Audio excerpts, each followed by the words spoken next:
This is my take. I feel like that we have to really tell the truth here. I think the past 3 years, that red table, and Q, you've said it, we need to burn that damn red table. That red table has deduced a guy who we think of as our Black hero, or just as an American hero. 35 years he spent building that brand. And in 3 years, she's torn that brand all the way down to the shreds.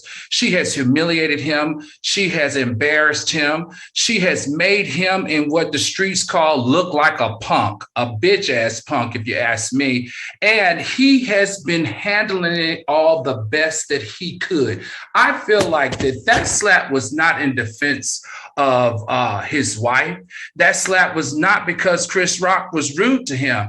That slap was because Will Smith wanted his manhood back. And on the biggest stage in the world, he went up there and claimed it by slapping Chris Rock. That's my opinion. It's true. It's 1000% true. I mean, the slap was if he can't slap Jada. Right. And I believe he still loves her. And you know what? There's an argument to be made that he really probably can't make her too mad because she knows what all the bones are there. She knows about all that. She could probably blow up the spot in a major way. So imagine being in that position where you're like, I want to choke this bitch. But then, you know what I mean? She knows all your stuff. And then you out here, you are looking crazy, Will.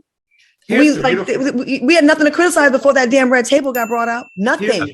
Here's the beautiful thing for their relationship and his image, right? The slap creates a nice natural reset point. Him and Jada need to have a conversation that goes from this point on, no more of our business goes on that table. And I think it's bigger than that, though, Q. I think if we're really honest and no one wants to dig into this, I think there's some narcissistic stuff going on in that relationship, there's some trauma in that relationship, and it's not coming from him. And I think if we're even more honest, I just feel like, it's going to take more than just that table going away. And Jada, I'm just going to speak to you real quick with this last little 30 seconds. Ever since you got that table, it seems like you're beyond reproach. It seems like you are the end all be all, and you're like some kind of oracle, that you are a little condescending to other people about their behavior. And like, you almost have this, like, I'm never wrong type of thing. And I'm wondering if she's like that at the house with Will. Not to put it all on her because they are married, but that red table. Right. What if Will did that to her, sat on a red table and talked about how much he was in love with Aaliyah, or sat on that red table and talked about a woman that he slept with that was his daughter's best friend? How humiliating is that for a star who's been working all his life for an Oscar, 35 years, have all this pent up? Yep. Well, you know what? I'm sure we're going to have more updates on Friday. I want to thank my co-host, Al Reynolds, Funky Dineva, our special guest, Cheryl Rich, for joining us tonight. Thank you for watching. A lot of people think that the so-called beef between Chris Rock and Jada Pinkett Smith started in 2016 when Chris Rock insulted Jada for protesting the Oscars due to their lack of diversity. But Chris Rock has been insulting and downplaying Jada's activism since the 90s when she first became a public figure and a well-known actress and started speaking out for Black people and Black women in particular. Some people have noticed that Chris Rock's comedy style reflects his focus on the white glaze and basically what white people think of Black people. For example, David Dennis Jr. penned an article noting how, quote, watching the Chris Rock Show, which was an HBO show that aired in the 90s, is a reminder of the blueprint that made Rock what he is now.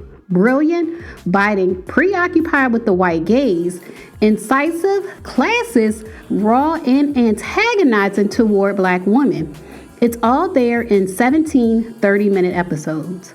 He went on to say, at the heart of Rock's most famous and most divisive bits are jokes that reflect his preoccupation with the white gaze and at times what Black people need to do to gain white acceptance. His N-word versus Black people bit from his 1998 stand-up special, Roll with the New, is about how N-words represent Black people who shirk responsibility, are lazy, and commit crimes, and how they're different from the rest of Black people.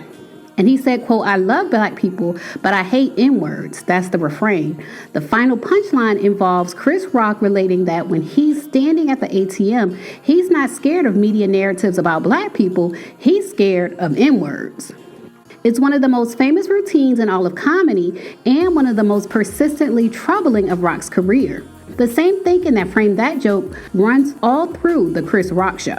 So regarding his frenemy-type relationship with Jada Pinkett Smith, some people may not know or may have forgotten that not only was there a Million Man March back in 1997, where over 1 million black men gathered in Washington, D.C., but there was also a Million Woman March, where it was estimated that over 1 million black women gathered in Philadelphia, Pennsylvania, with the goal of advancing black women who are often marginalized in black people's quest for civil rights and just human rights. You have done something so important, something that you can be proud of. This is how you should feel every day of your existence. And you need to teach your children the same. Life ain't about suffering. Life ain't about struggling. Life is about love. And for real, you better start finding the love within yourself so you can turn to your sister and love her too. And then you'll have the power to teach your men how to love you. Chris Rock has demonstrated to the public a tendency to make fun of black women in particular and downplay the efforts of black women who stand up for social justice. Some may call his particular interest in downplaying black women misogynoir, which is when a person shows dislike, contempt, or prejudice against black women in particular. Not just prejudice against women or prejudice against black people, but prejudice against black women in particular.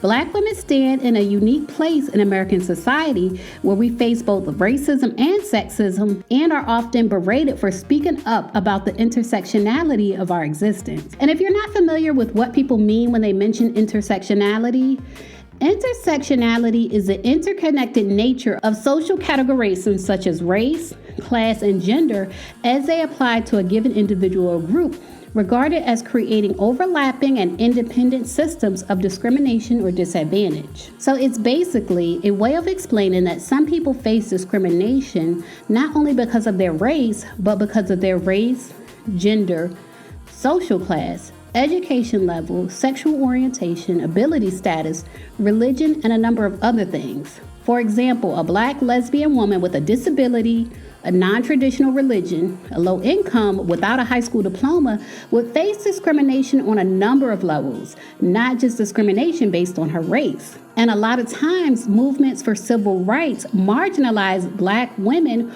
who face discrimination on a number of levels. And so the Million Woman March in 1997 was designed to address the intersectionality of a black woman's experience of discrimination in America. And it was important. It was not a joke. It was not a shopping trip like Chris Rock described it in his now defunct HBO show from the 90s. It was an important movement that started in the 90s and it is now resurging. But take a look at this video of how Chris Rock made fun of the Million Woman March and belittled it and Jada Pinkett as if what she was doing at the march was trivial and just for entertainment.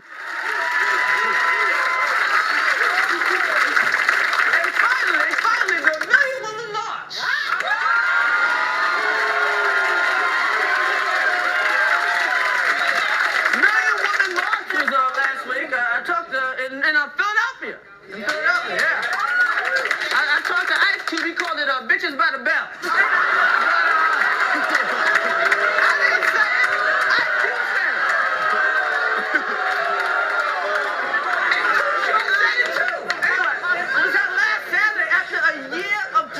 Now, you know why it took so long to get it going? Because organizers had to make sure that no two women had on the same outfit.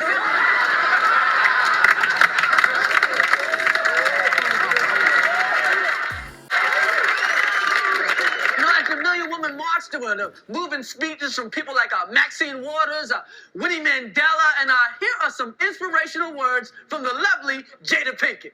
I am here today because this is an act of power, women. Okay? Yeah! Everybody say ho!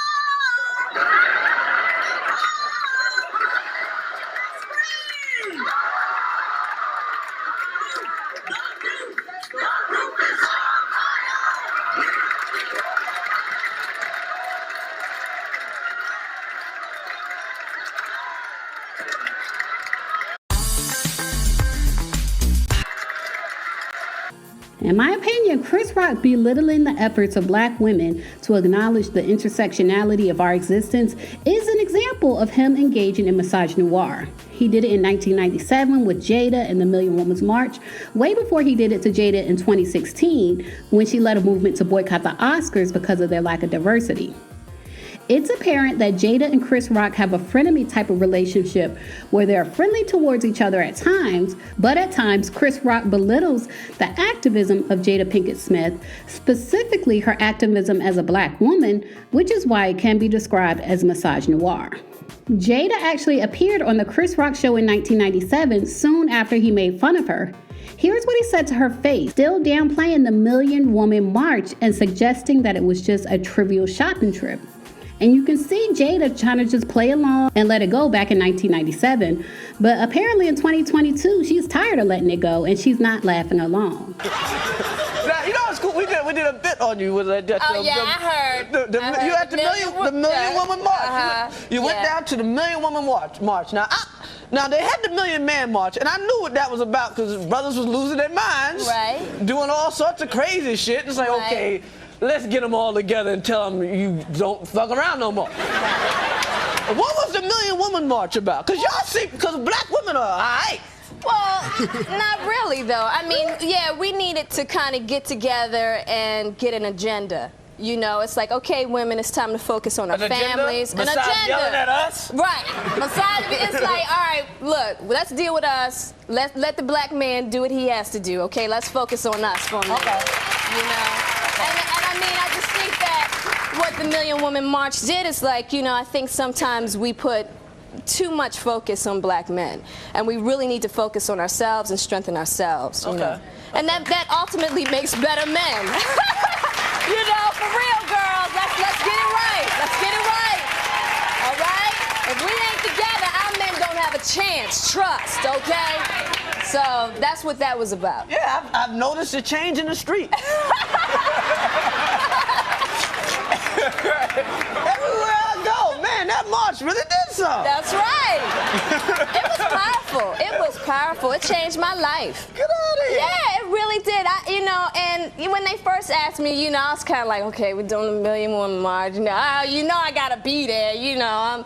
You know, the midget revolutionary, so I gotta do my thing. I didn't see a lot of actresses there. Do you think more artists should be involved just politically in causes? You know, I don't know. I know that I need to be more involved. Okay. You know what I'm saying? But I can't speak for everybody else. But it also, a lot of people didn't know about the Million Woman March. Oh, they knew. It was on the DL, Chris. It was on the DL. Well, a million women knew.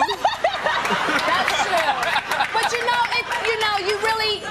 it wasn't really organized. You know, it was kind of, people didn't know. Wait a minute, women are always organized. Well, it was organized. It was organized enough to get a million plus women there. Men got organized faster than women? That's true. That's true. I mean, hey, I'm just trying to make excuses. I was there, and let me tell you, I had a blast. I had a ball. Me and the sisters Did you catch any sales? We had no sales. You know, Black folks took totally advantage of that opportunity. It's like, this t-shirt costs $50. I was like, $50? Damn. Were they selling like buttons and shit? Oh yeah, they had a whole bunch of paraphernalia. I remember whenever there's some black rally or something, the buttons, is that it? That's it? Yes! Yes! Yes! Fuck! You're not gonna believe this. Jada Pinkett, you win a bottle of champagne. You know why? Because you just did an interview without mentioning the name Will Smith.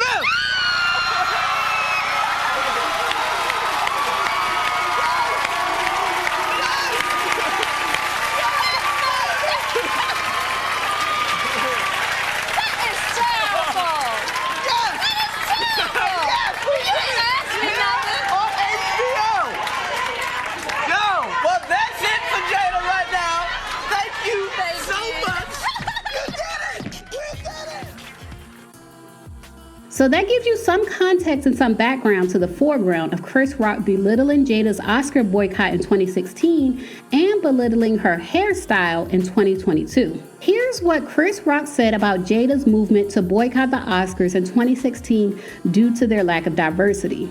He hosted that year despite the hashtag #OscarsSoWhite movement, and he demonstrated exactly why people say he's preoccupied with the white glaze. You see on the TV show? Jada boycotting the Oscars is like me boycotting Rihanna's panties. I wasn't invited. Jada's mad her man, Will, was not nominated for concussion. I get it. Tell the truth, I get it. You get mad? She said it's not fair that Will was this good and didn't get nominated. Yeah, you're right. It's also not fair that Will was paid $20 million for Wild Wild West, okay? So now let's fast forward to 2022. 13 years after Chris Rock produced the documentary Good Hair about Black women's global experience with our hair and hair discrimination. Despite being familiar with the challenges that Black women face with hair discrimination, Chris Rock still decides to tease, quote, tease or joke about a Black woman's hair. And not only on an HBO show with a fraction of the audience of the Oscars, but in front of the whole world who was watching the Oscars. Chris Rock took it back to the 90s and basically called Jada a bald-headed, angry Black woman and expected her and Will to just grin and bear it, just smile and act like it was okay. And it was not okay. It was not okay to embarrass Jada because of her alopecia and subsequent bald head. It was not okay to belittle her Oscar boycott, and it was not okay to belittle her Million Woman March activism. And although it was somewhat understandable to some, it was not okay for Will to slap Chris Rock either. But I have to point out, initiating physical violence is just not okay. That neither is the verbal violence that Chris Rock has demonstrated towards Jada Pinkett Smith and other Black women over his career. It's not funny and it's not cute. That's what I think. But leave a comment and share your thoughts about Chris Rock insulting Jada Pinkett Smith's alopecia. Another part that I want to make regarding the situation is the fact that a lot of men have an issue with Jada Pinkett Smith, okay? And the reason why they have an issue with Jada Pinkett Smith is because of the August Alsina situation. And the reason why I'm bringing this to light is because when Will was running around here and there were rumors going around that he was messing with this co-star behind a movie, messing with this co-star behind a movie, you know, Black people for years were speculating on whether or not they had an open marriage, right? Now, fast forward to the August Alsina situation. Now, all of a sudden, Jada has cheated on Will, right? And because of that, they don't like her. But when those rumors were going around about Will Smith and how he was sleeping with this co-star and sleeping with that co-star, instead of saying, oh, he's cheating on Jada, everyone wanted to run with the narrative that it was an open marriage. So I'm seeing the double-sided, I'm seeing the bias in the, and it's weird to me because it's like, are y'all going to do the same thing with Savannah James? Because I've been talking about Savannah James and LeBron James. LeBron James runs around with these white women and he sleeps around with these white women. He had the nerve to be on Instagram trying to show other men how you should treat your woman. And like Jada divorcing Will, she opened her marriage. The marriage was not always open. And that's what I came to the understanding of when it comes to their marriage. She decided to open the marriage because he was not being faithful. This is not Will Smith's first marriage. And mind you, Will Smith ended up leaving his first wife for Jada Pinkett Smith because he felt like he had a better connection with her after they had been hanging around and they were in the same line of work. Again, the same way that Jada Pinkett Smith got Will was probably the same way that she could have lost him if she wouldn't have opened her marriage. Now that's based off of but you see, men on the internet, they don't do research.